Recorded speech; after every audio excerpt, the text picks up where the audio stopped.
আসসালামু আলাইকুম, আমার নাম মোহাম্মদ আলমগীর হোসেন, জয়পুরহাট জেলা, কালাই থানা, করিমপুর গ্রাম। তো আমি দীর্ঘদিন প্রায় 2.5 থেকে 3 বছর হবে অ্যাগ্রনের সঙ্গে চলাফেরা। তো আমি প্রথম অবস্থায় আমার জমিতে শশা করছিলাম, টমেটো করছিলাম, 1 বছর হয়ে গেছে। তো আসলে সেখান থেকে আমার গ্রামের যে আশেপাশে যে কৃষকগুলো আছে এরা দেখে তাদের মনে ধরছে, উদ্বুদ্ধ হয়েছে যে আসলে এত সুন্দর করে কিভাবে করলেন। তো তারপর তাদেরকে নিয়ে বসে বললাম যে এই অ্যাগ্রন থেকে আমি পরামর্শ নিয়ে এভাবে কাজ করছি। ওখান থেকে পথ চলা, আমার ওইগুলা দেখার পরে সবাই উদ্বুদ্ধ হয়েছে। আর বিশেষ করে আমার এই যে 10 বিঘার যে প্রজেক্ট, এটা আমার তত্ত্বাবধানে আমার সিদ্দিক ভাই। মূলত আলুর সময় এখানে ছিল হচ্ছে পেঁয়াজের ফলন সে ভালো মতো পায় নাই, পেঁয়াজে লস খাইছে, প্রচুর পরিমাণ লস খাইছে।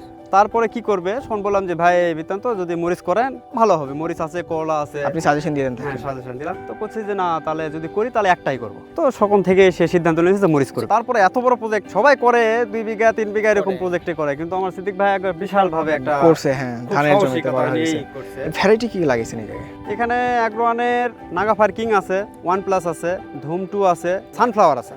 এই সময় তো মরিচের যে বাজার, এটা তো আগুন লাগে, সবাই জানে যে জুলাই আগস্ট বর্ষা আসলে মরিচের এখন দামটা মানে বাড়বে। আগুন মানে সেই আগুন।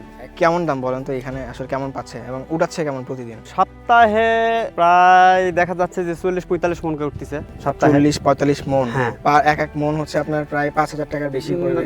5,000 বলতে যাওয়াত পর্যন্ত বিক্রি করছে আমার জানা মতে 9,500 থেকে শুরু, তারপরে বিক্রি করতে করতে 7,500-6 পর্যন্ত চলে আসছিল।